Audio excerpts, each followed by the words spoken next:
In the last lecture for section 1, we want to talk a little bit about context. Specifically, let's talk about how society, sports, and education all work together. Sport education and deviance is kind of an interesting network. There's a lot of things that intersect.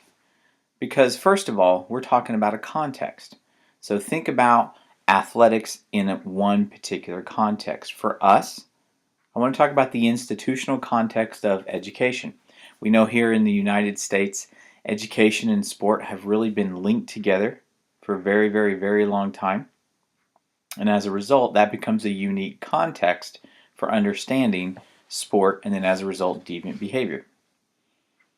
If deviance is this idea of abnormality or something that is beyond toleration limits, then if we're going to look at and understand sport, we need to decide, based upon context, does sport participation promote or inhibit deviant behavior within this particular institutional context of education?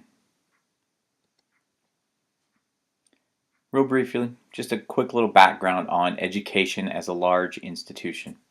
It's a formal institution from the federal level all the way down to the state and then eventually the local level. And in this institution, it systematically transmits or disseminates a curricula. And within curricula, you have attitudes, knowledge, and skills.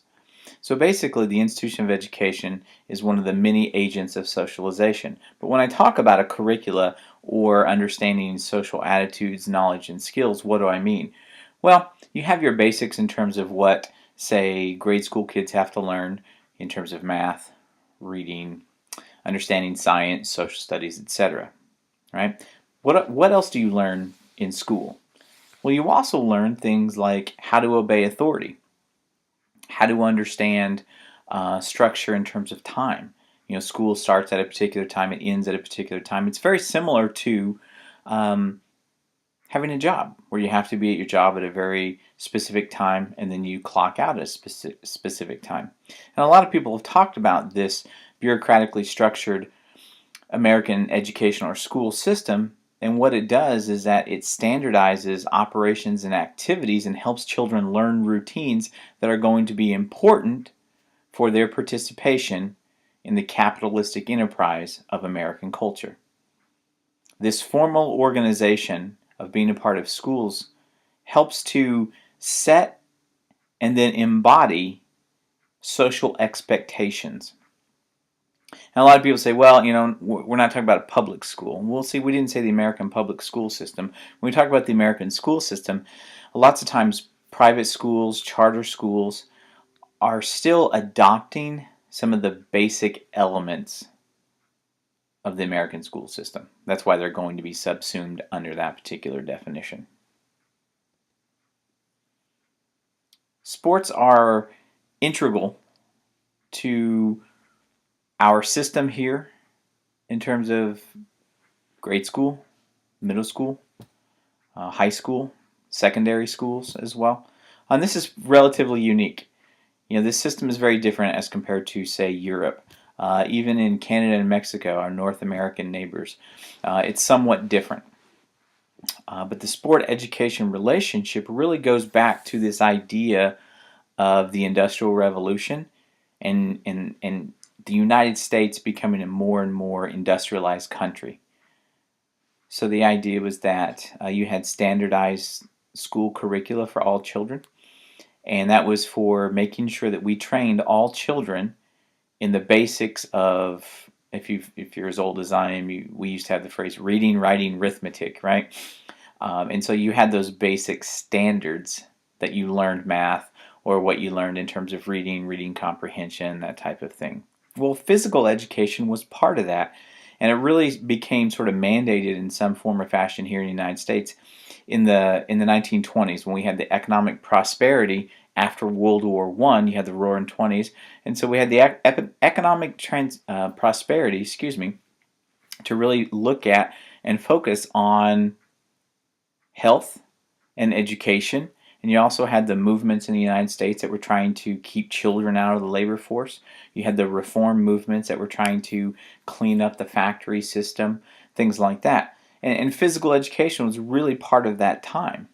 That strong sense of reform and changing American culture and trying to make it more equitable. Sport, play, and games, which all are different parts of a spectrum of physical activity in terms of how it's associated with organized educational aspects and outcomes. Well, these activities are an extension of the classroom. They're going to teach life lessons in terms of cooperation, how to deal with failure, how to deal with prosperity and still be very humble, those types of things. And so again, whether if you're involved in PE or if you're involved in organized sports, the idea is that you're learning life lessons from that particular activity. I thought this is kind of funny, and I know once you look at the individual components of this slide, it will sort of seem ridiculous, but look at the factors that affect, either in a positive or a negative way, educational attainment here in the United States. Family and family structure, socioeconomic status, this urban-rural dichotomy, whether you live in urban areas or you live in more rural areas, region of the country, if you're talking about the southeastern part of the United States or the northwestern part of the United States, and then aspects of race and ethnicity and gender. Okay, now let's go down here and look at the factors affecting sport participation. Family, family. Socioeconomic status. Oh, what do you know of socioeconomic status? Urban-rural dichotomy. Region of the country. Race and gender. And that's why I really, when we talk about the connection between sport participation and then educational attainment here in the United States, they are going to be related because of the similarities, because of those structural factors. And that leads us to this basic idea. And we have two hypotheses that attempt to answer this particular question. Does sport participation help or hinder educational attainment and or deviant behavior? Does participating in organized school sports help you achieve an education and stay out of trouble? And so you have two basic hypotheses that try to grapple with this answer. And a little bit about the question, though. People are like, well, okay, why would we even talk about this particular question? Well, because this question right here is what tends to justify and underline all the money that we spend into supporting middle school, high school, and college sports. People say, well, it's not just about entertainment. There has to be something else. It's about developing. If you've heard the phrase holistic development, it comes out of this question and these particular answers. So the first hypothesis is a zero-sum hypothesis. And it's based off of this whole idea of conflict theory, if you remember that theory, which tends to focus on economics. And it says that sport participation hinders, whoop, kind of messed that up there, but hinders educational activity. So you're actually going to perform worse in school because you have a limited amount of time that you can devote to focusing on the reason that you're supposed to be there at school. As a result, because you're not focusing on your academics and your studies, that's what is considered deviant within education, is not focusing on this right here.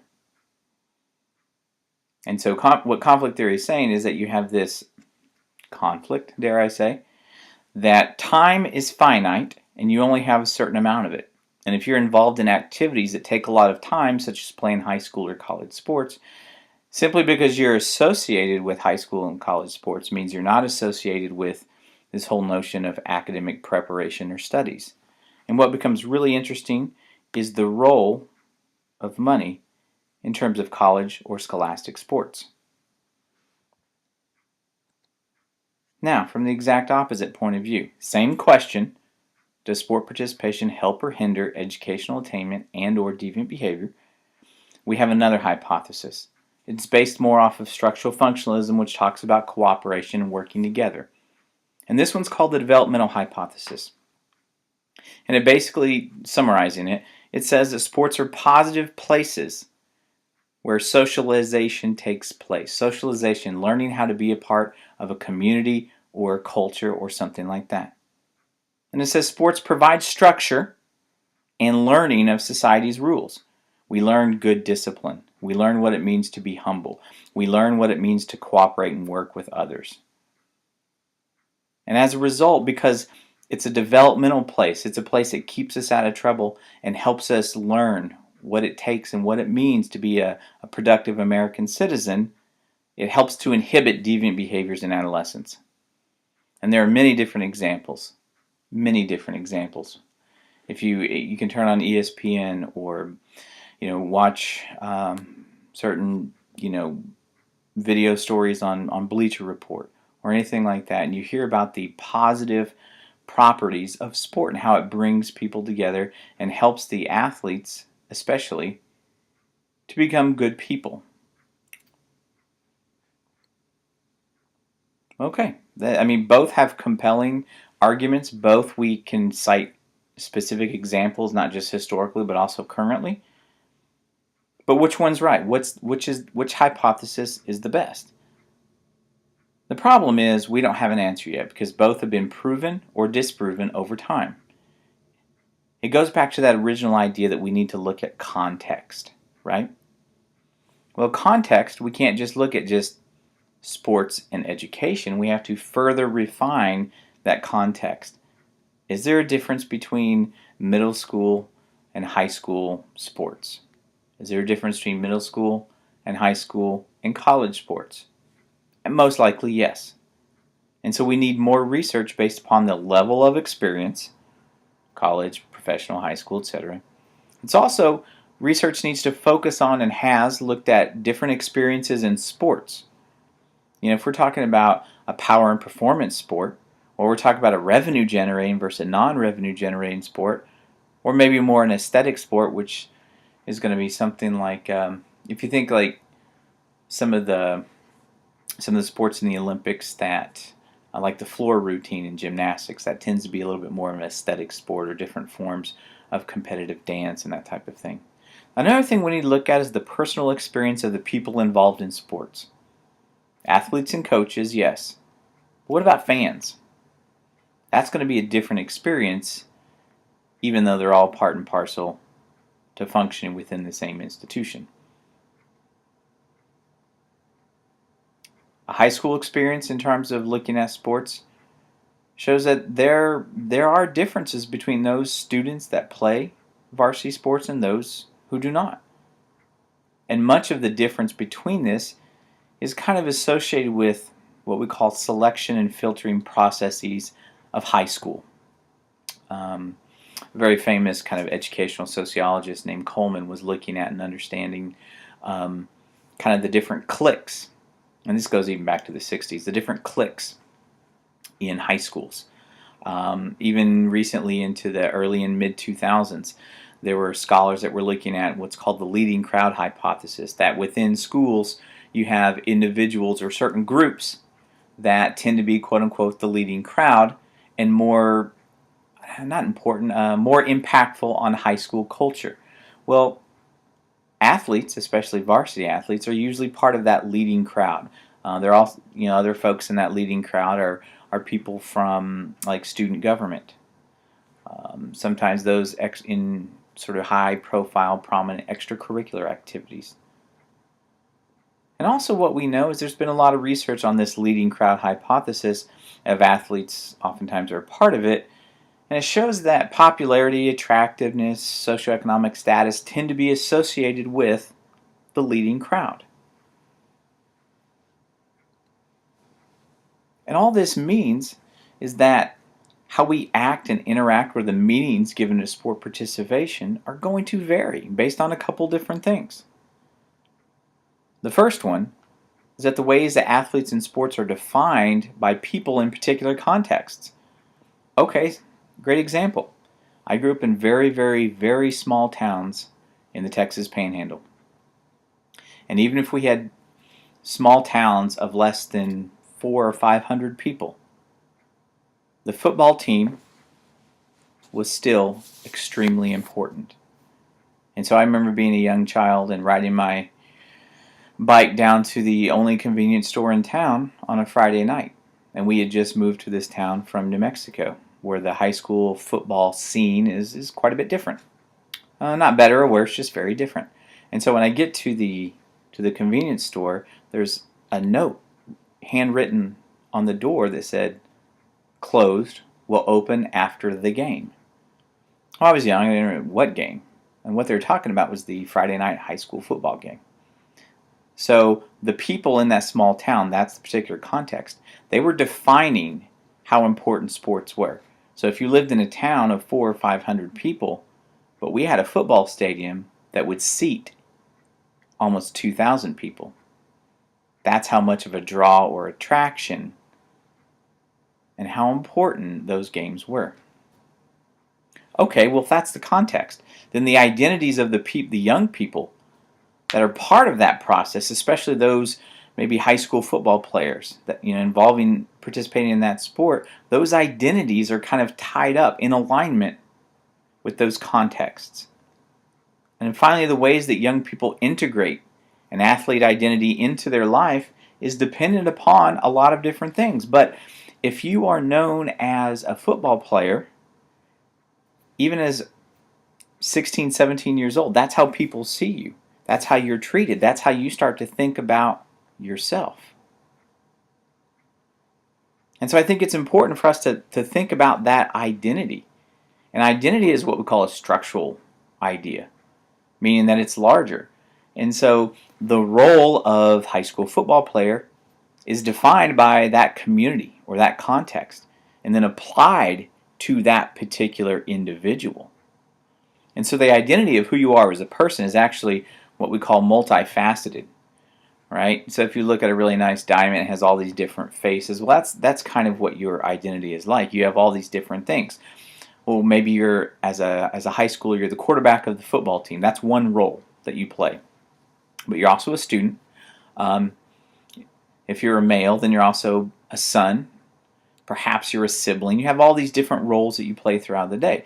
And so yourself and who you are is an amalgamation of all these different things, but some roles are considered more important, and sometimes a community is going to define that. So yes, you are a high school student, but society or that community sees you as a football player, which kind of takes precedence.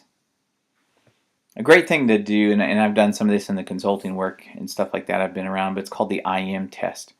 And you give people a piece of paper that says I am and then 20 blanks. And they go through and they fill in those blanks. And oftentimes what you'll find is that people will fill in I am for me, I am a teacher, I am a WSU employee, I am a lot of different things. But those are all just roles and positions that I'm listing. A very individualistic way of looking at it would be I am creative or I am thoughtful. Those are kind of psychological components, but we tend to think of things in the social structure of a society or community. I am a father.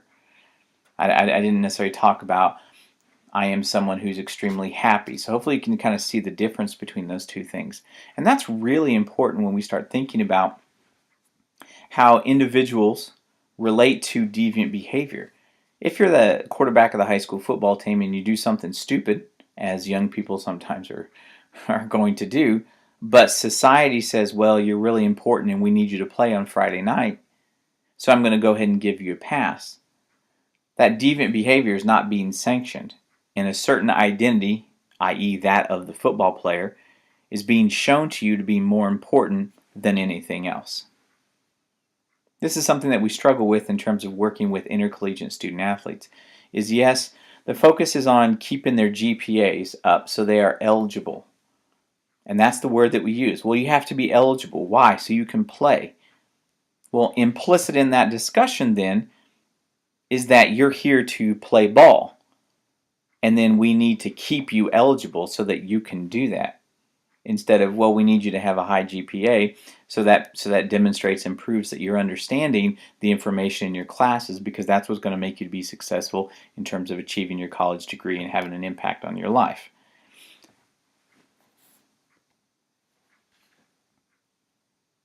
Very complicated issue. But in order to understand our initial question about educational attainment and deviant behavior and how sport participation is associated with both of those two outcomes, we need to understand contexts of groups and of sports, and we need to understand individual and their identities. And this is kind of interesting, especially since the early 2000s, the mid 2000s, the NCAA has really been trying to engage in research to understand student athletes. And we used to talk about student athletes as one large whole. But we're starting to see that depending on your sport, where you're from, the types of experiences you've had, even your student athlete experience while in college is going to be different based upon a lot of these different things. But there needs to be an understanding that athletes and coaches, that's the first step in terms of identifying the role that sport plays in regards to deviant or violent behavior. These individuals understanding who these young people are. If you're a coach, you need to understand how influential your position is on these young people that you're coaching. You have a real opportunity to either show and role model that they can kind of skirt the system, which would be deviant behavior, or you can show them that they need to be held accountable and that they are part of something larger other than just your particular sport. And that's difficult when you think about, from a conflict orientation, the sheer amounts of money that are coming into something like intercollegiate athletics. It does make it different. It makes it complicating. And if you think about high school sports, for example, in Texas, when I was talking about being from small towns in Texas, because the entire community rallies around this particular sporting team, those young men, and in some instances young women, are carrying a burden as early as age 14 or 15 in terms of representing their entire community. And in some of these more rural communities, that they're probably economically depressed, they don't have a lot of good things to look forward to, but you can look forward to Friday nights playing football, and that's a lot of pressure. And that also helps to reestablish or reaffirm that identity that those kids, they are young, they are high school students, but they're also football players, and they're carrying the burden for that particular community. And this is what I always find so interesting, is if you think about in the world of fans, and so you have a college football kicker who misses a big kick in a bowl game or something like that, and then that night or the next day, you look at social media and you get Twitter from all these fans, and they're talking about bad things. We wish that bad things would happen to you or your family. Sometimes they receive death threats, things like that. And if you kind of step back and you say, whoa, this is just a college football game here. But to those fans, and I am not saying that they have the right whatsoever to do that. That's absolutely abhorrent and just terrible and horrific. Ultimately, it's just a game, and these are young kids trying to figure out the process of how to be productive and learn who they are as people. But fans get so wrapped up in, I don't know, let's just pick something like Notre Dame football or Ohio State football, that it becomes their life. One of their major roles in their identity is being the super fan for this team, and they cannot control their emotions. That's deviant behavior from a fan's point of view. So when we start thinking about education, sports, and deviance, you have all these different factors that combine together to make it very, very, very complicated. Yet, what we want to do is have very simplistic answers, which is hard because, as I said before, people are complicated, sports are very complicated, understanding deviant behavior is extremely complicated, so why would we ever assume that the answer is going to be simplistic?